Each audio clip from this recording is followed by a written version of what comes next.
Aceh Explore menampilkan halaqah dari Masjid Raya Baitur Rahman Banda Aceh. Subscribe, komen, like, dan share. Ada 5 metode yang berpengaruh pada anak. Pertama adalah pendidikan dengan keteladanan, pendidikan dengan adat kebiasaan, pendidikan dengan metode nasihat, pendidikan dengan memberikan perhatian, dan pendidikan dengan memberikan hukuman. Untuk metode yang pertama, pendidikan dengan keteladanan, hal ini sudah selesai kita bicarakan. Bagaimana Rasulullah SAW memberikan contoh-contoh di dalam hal ini. Dan pada pagi hari ini kita akan bicara tentang metode pendidikan yang berpengaruh pada anak, yaitu pendidikan dengan adat kebiasaan.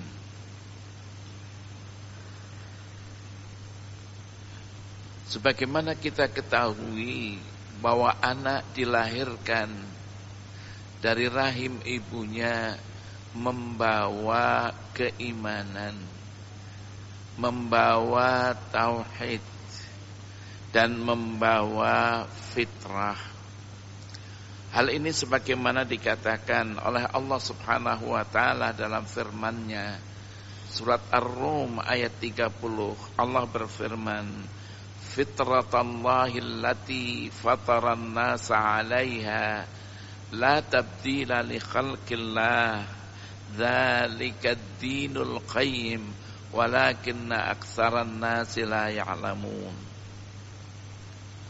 Fitrah Allah yang Allah menjadikan manusia 'alaiha, atas dasar fitrah itu, la tabdila li khalqillah, tidak ada perubahan terhadap fitrah itu. Dzalikad dinul qayyim, yang demikian itu adalah agama yang lurus. Walakinna aktsaran nasi la ya'lamun, akan tetapi kebanyakan manusia tidak mengetahui. Juga di dalam hadis Rasulullah sallallahu alaihi wasallam yang diriwayatkan oleh Imam Al-Bukhari, Rasulullah sallallahu alaihi wasallam bersabda, kullu maulud yuladu 'alal fitrah. Setiap bayi yang dilahirkan itu yuladu 'alal fitrah, dilahirkan atas dasar fitrah.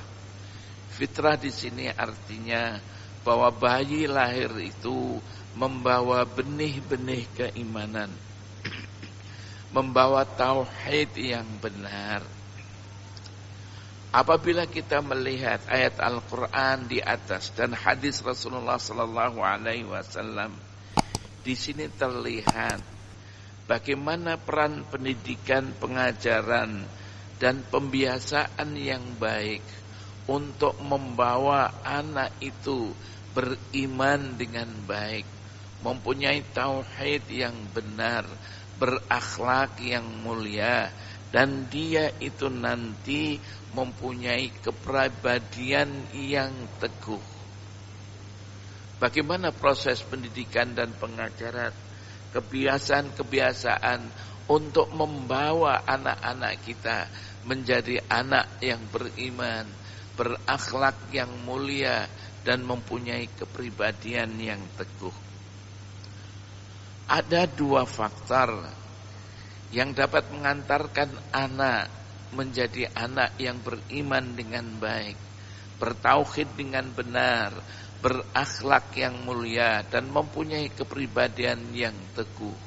2 faktor yang mengantarkan itu adalah, pertama, pendidikan Islam. Yang kedua adalah lingkungan yang baik. Jadi bagaimana orang tua pendidik itu memberikan kepada anak pendidikan Islami. Dan yang kedua adalah menciptakan lingkungan yang baik untuk anak-anak kita. Tentang pendidikan yang Islami, ada beberapa hadis Rasulullah sallallahu alaihi wasallam Di antaranya adalah hadis yang diriwayatkan oleh Imam At-Tirmidzi. Rasulullah sallallahu alaihi wasallam bersabda, "La ayyu'addibar rajul waladahu khairun min ayyatasaddaqa bisa." Seseorang mendidik anaknya lebih baik daripada dia sedekah dengan satu sa'. Satu sa' itu ukuran timbangan. Jadi mendidik orang tua mendidik anaknya lebih baik daripada sedekah dengan satu sa'. Di dalam sebuah hadis yang lain juga diriwayatkan oleh Imam Tirmidzi, "Ma nahala walidun waladan afdal min adabin hasan." Seorang tua tidak memberikan kepada anak yang lebih afdal daripada akhlak yang baik, adab yang baik. Jadi orang tua memberikan kepada anak adab yang baik, akhlak yang baik itu lebih utama. Juga di dalam sebuah hadis yang diriwayatkan oleh Abdullah Ar-Razzaq dan Sa'id bin Mansur, Rasulullah sallallahu alaihi wasallam bersabda, "Allimu auladakum wa ahlikum." Ajarlah anak-anakmu, ajarlah keluarga-keluargamu al-khair, kebaikan-kebaikan. Wa addibuhum, dan ajarlah mereka-mereka itu akhlak yang baik. Didiklah mereka-mereka itu dengan akhlak yang baik. Juga di dalam sebuah hadis Rasulullah sallallahu alaihi wasallam yang diriwayatkan oleh Imam At-Tabrani, Rasulullah sallallahu alaihi wasallam bersabda, "Addibu auladakum ala salasi khisal." Didiklah anak-anakmu 3 hal, kata Rasulullah. Apa yang 3 hal itu? Hubbi nabiyikum. Didiklah anak-anakmu itu cinta kepada nabimu. Jadi cinta kepada nabi, idola anak-anak kita ini diarahkan agar anak-anak kita itu mengidolakan Rasulullah sallallahu alaihi wasallam. Wa hubbi ali baitihi, dan didiklah anak-anakmu itu untuk mencintai keluarganya. Keluarga Rasulullah sallallahu alaihi wasallam, tentu keluarga yang muslim. Wa tilawatil Qur'an, dan didiklah anak-anakmu untuk membaca Al-Qur'an. Rawahu Tabrani, hadis diriwayatkan oleh Imam At-Tabrani. Untuk yang terakhir ini, mendidik orang tua mendidik anak-anaknya membaca Al-Qur'an. Alhamdulillah, anak-anak sudah mulai untuk mereka itu cinta kepada Al-Qur'an. Ya, sekolah-sekolah, lembaga-lembaga tahfidz Al-Qur'an dibuka di mana-mana. Alhamdulillah, banyak anak-anak yang hafal Quran, banyak anak-anak yang pintar sudah membaca Al-Quran, makhrajnya baik, suaranya baik, menggembirakan tentunya. Ini artinya ada perhatian orang tua untuk mendidik anak-anaknya membaca Al-Quran. Jangan sampai nanti ketika tua kita sedih. Kenapa sedih?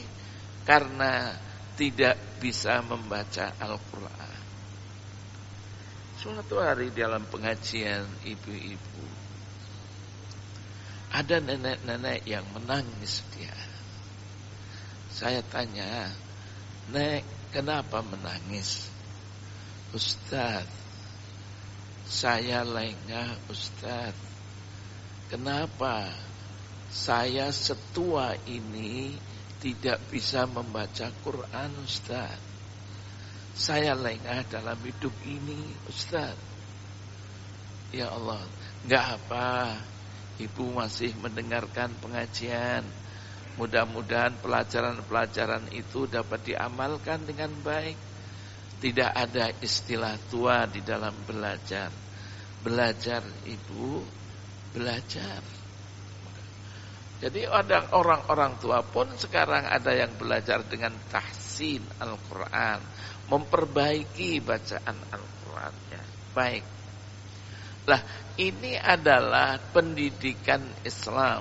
Rasulullah Sallallahu Alaihi Wasallam mengajarkan hal ini.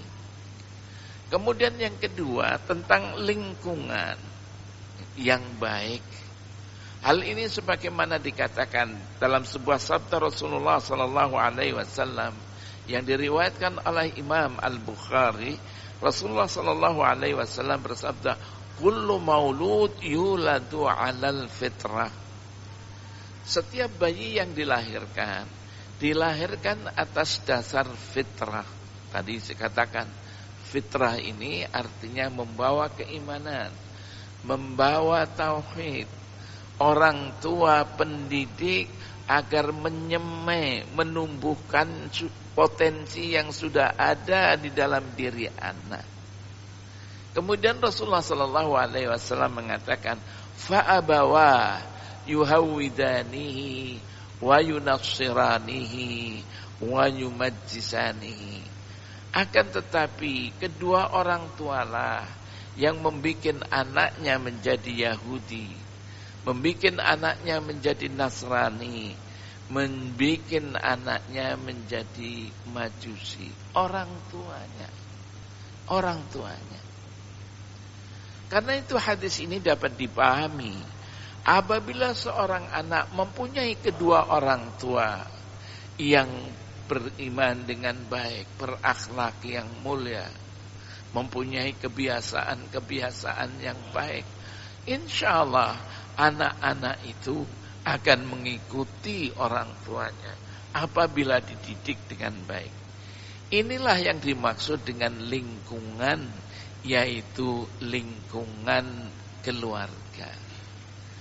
Lingkungan keluarga ini menjadi penting di dalam pendidikan anak ini, karena anak tumbuh dan besar di tengah-tengah keluarga.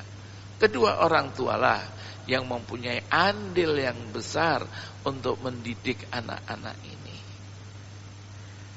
Karena itu orang tua bukan hanya sekedar mencukupi kebutuhan lahiriahnya, kebutuhan maliyahnya, tapi hendaknya kedua orang tua mencukupi kebutuhan pendidikannya.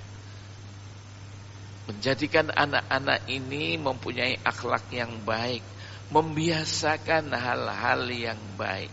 Siapa yang mengajar adalah kedua orang tua, terutama sekali ibunya yang ada di rumah. Tentang hal ini Rasulullah Sallallahu Alaihi Wasallam mengatakan, al-mar'u ala dini akhi. Orang itu mengikuti agama saudaranya. Falyanzur ahadukum man yukhalil. Hendaklah salah seorang di antara kalian melihat siapa anak-anak itu berkawan. Berkawan dengan siapa. Hal ini juga dapat difahami bahwa teman mempunyai pengaruh yang besar di dalam pendidikan. Pengaruh yang besar dalam menciptakan anak menjadi anak yang baik, anak yang saleh. Inilah yang disebut dengan faktor lingkungan sosial. Kalau tadi adalah faktor keluarga, ayah dan ibu, dan sekarang ini adalah faktor sosial. Faktor sosialnya siapa? Yaitu teman anak-anak kita. Teman anak-anak kita. Perhatikan dengan siapa dia itu berkawan. Ada pepatah Arab. Kalau kamu mau tahu siapa dia, fas'al qarinahu, maka tanyalah siapa teman dekat dengan dia. Tidak jauh berbeda dengan temannya. Mengapa dikatakan begitu pepatah Arab ini? Karena teman adalah dapat memberikan pengaruh besar terhadap anak-anak kita, akhlak anak-anak kita. Apabila temannya itu baik, mudah-mudahan anak kita menjadi baik. Karena itu dikatakan dalam hadis Rasulullah SAW, apabila kita bergaul seperti orang yang bergaul dengan penjual minyak wangi. Kalau dekat-dekat kita dengan penjual minyak wangi, paling tidak kita akan kena bekasnya wangi. Begitulah berteman dengan kawan yang baik. Tetapi kalau kawannya yang jelek, seperti orang yang dekat dengan tukang pandai yang membuat besi, pisau, cangkul, itu ada api. Kalau dekat-dekat maka akan terpercik api dan bisa membakar bajunya. Karena itu carilah teman yang baik. Dengan siapa anak-anak kita ini berteman dengan yang baik. Sebagai dalil penguat bahwa lingkungan yang baik mempunyai pengaruh besar terhadap pendidikan muslim, yaitu hadis, ya, di mana orang yang membunuh 99 orang. Ini saya kira hadis ini sudah populer. Dia berjalan menyelusuri kampung-kampung, ingin mencari seorang yang alim. Apakah dirinya masih diampuni oleh Allah? Adakah secerca harapan ampunan dari Allah Subhanahu wa taala? Ketemu seorang yang alim tapi dia rahib pendeta. Ya, kemudian dikatakan enggak ada orang yang sejahat kamu diampuni oleh Allah. Marah orang ini, dibunuhnya orang itu, sehingga genap dia membunuh orang sampai 100. Kemudian berjalan di lorong-lorong, di desa-desa mencari orang alim. Tertemu dengan seorang alim yang pandai dia, yang alim dia, yang berakhlak dia. Ketika ditanya, masih adakah secerah ampunan dari Tuhan untukku? Aku sudah membunuh 100 orang. Dia katakan, masih ada. Kamu punya harapan untuk itu. Kamu punya harapan untuk itu. Pergilah itu. Di kampung itu, kampungnya orang-orang baik. Kampungnya orang-orang yang soleh. Dan kampung itu betul-betul kampung yang baik. Pergilah kamu ke sana. Pergi. Orang itu pergi untuk mendapatkan kampung itu. Dalam kisah, di tengah jalan meninggal. Ketika di tengah jalan meninggal, malaikat turun. Pertama adalah malaikat rahmat. Wah, baik sekali lah orang ini. Dalam akhir hidupnya, dia akan bertobat, mencari orang yang baik, yang bisa membimbing, dan juga mendapatkan tempat lingkungan masyarakat yang baik. Baik sekali orang ini. Tapi malaikat azab enggak datang. Apa orang ini orang paling jelek? 100 orang dibunuhnya.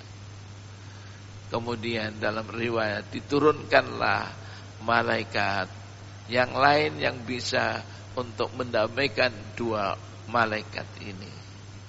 Akhirnya diputuskan, coba diukur tempat dia meninggal dengan kampungnya sendiri yang penuh dengan kemaksiatan, dan ukur tempat dia meninggal dengan kampung yang baik yang akan dituju. Ternyata dekat dengan kampung yang baik, orang-orang yang baik yang ada di kampung itu, kemudian dengan izin Allah diampuni orang yang seperti itu. Inilah kampung yang baik. inilah orang-orang yang baik yang ada di tengah-tengah masyarakat. Memberikan juga pengaruh terhadap pendidikan anak-anak kita. Karena apa?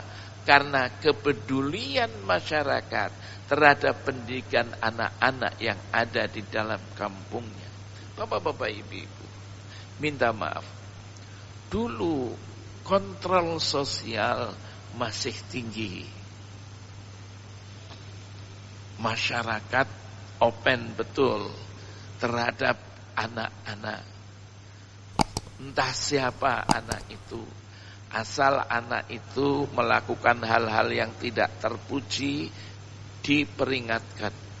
Nah, jangan melakukan itu. Kamu siapa? Ditegurnya. Ini artinya kontrol sosial, kepedulian sosial terhadap pendidikan anak besar. Juga kalau baik, besar pengaruhnya.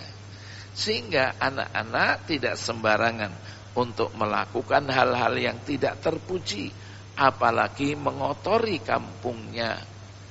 Tidak mau dia. Karena apa? Karena kontrol sosial masih tinggi. Lah sekarang mohon maaf ini. Kontrol sosial sudah kendor. Ada kecenderungan masyarakat sekarang ini adalah tidak peduli. Asal dirinya selamat, nggak perlu orang lain. Lah inilah. Kenapa? Salah satu di antaranya tidak ditegakkannya di tengah-tengah masyarakat perintah agama, yaitu amar ma'ruf dan nahi munkar. Inilah menjadi kontrol sosial itu lemah. Untuk ini bapak-bapak ibu-ibu, tradisi orang-orang yang dahulu, para sahabat, para tabi'in, mereka itu kalau mempunyai anak, diserahkan anaknya kepada pendidik, mencari pendidik yang baik untuk mendidik anaknya, diserahkan betul. Sebagaimana kita juga dulu ketika kecil-kecil mau ngaji dengan tengku atau dengan ustaz, diajaknya oleh orang tua, diserahkannya anak itu. Kuserahkan anak kepada ustaz agar supaya ustaz bisa mendidik, bisa mengajari Al-Quran dan akhlak yang terpuji dulu. Begitu juga dulu, ya. Jahiz meriwayatkan bahwa Uqbah bin Abi Sufyan ketika menyerahkan anaknya kepada seorang pendidik mengatakan, kata si Jahiz, apa katanya? Kata Uqbah tadi, Uqbah bin Abi Sufyan mengatakan kepada pendidik, menyerahkan anaknya, apa katanya? Hendaklah upaya yang pertama yang kamu mulai dalam memperbaiki anak saya ini adalah memperbaiki dirimu sendiri, katanya. Mengapa? Karena sesungguhnya mata anak-anak sangat tergantung pada matamu. Artinya, seorang pendidik itu adalah menjadi idola bagi anak didiknya. Anak didiknya melihat bagaimana perilakunya, bagaimana tutur katanya, bagaimana tingkah lakunya. Anak didik melihatnya. Perbaiki dirimu, karena anak-anak itu matanya tergantung pada mata kamu. Kemudian selanjutnya, yang bagus bagi mereka adalah apa yang menurutmu bagus, dan yang buruk bagi mereka adalah apa yang menurutmu baik. Ya tentu pendidik yang baik akan melakukan kebaikan-kebaikan. Dikatakan, ini nak hal-hal yang baik, ini nak hal-hal yang tidak baik. Jangan kamu lakukan hal-hal yang tidak baik ini. Kemudian dia juga mengatakan, ajarilah mereka sejarah para cendekiawan budi pekerti para sastrawan. Artinya, ajarilah mereka sejarah para pahlawan, sejarah orang-orang yang alim, sejarah mereka-mereka. Kenapa diajarkan sejarah? Agar mereka, anak-anak kita, mengenal sejarahnya. Tentu yang baik-baik. Rasulullah sudah 15 abad yang lalu meninggal. Tetapi sejarahnya terus dikaji. Semua perilakunya yang disebutkan dalam sunnah dan hadis-hadis Rasulullah SAW diikutinya oleh umatnya. Begitulah. Ajar anak-anak itu sejarah pahlawan-pahlawan. Juga diajarkan budi pekerti yang baik. Dulu diajar betul oleh pendidik ini dengan baik. Diajar akhlak dengan baik. Kemudian selanjutnya, berilah ancaman dengan aku dan didiklah tanpa aku. Kamu sudah jangan berpikir, didiklah. Walaupun aku tidak ada, didiklah anakku. Sekarang ini bapak-bapak, ibu-ibu, mohon maaf. Kalau anaknya diperingatkan oleh ustaz, kadang-kadang disentil, itu orang tuanya sudah marah, melanggar HAM katanya. Marah-marah. Ya Allah, saya ingat betul. Maaf saya kalau cerita pribadi. Saya dulu ketika dengan orang tua dijewerinya, disentil. Kalau ngaji tidak benar. Sehingga setiap ngaji nangis gitu. Tapi alhamdulillah saya berterima kasih sekarang. Kenapa? Kalau aku dulu tidak dididik oleh orang tua aku, mungkin aku tidak bisa mengaji, tidak bisa membaca Quran. Tapi tentu pendidik itu memberikan hukuman yang tidak boleh untuk hal-hal yang dapat menggores hatinya dalam atau melukainya. Hanya sekedar untuk memberikan peringatan. Kemudian jadilah tabib di mata mereka yang tidak tergesa-gesa memberikan obat sebelum diketahui penyakitnya. Jangan cepat-cepat dihukum. Mengapa anak itu melakukan hal itu? Ternyata bapak-bapak ini minta maaf. Ada anak yang memang keluarganya broken home. Keluarganya broken.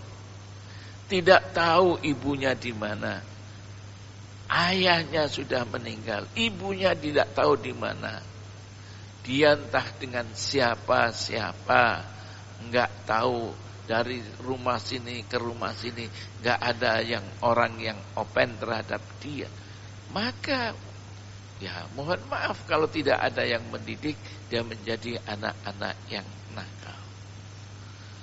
Karena itu ya kita disuruh untuk berbuat kepada anak-anak yatim, berbuat baik kepada anak-anak yatim. Karena anak yatim kehilangan apa yang dicintainya.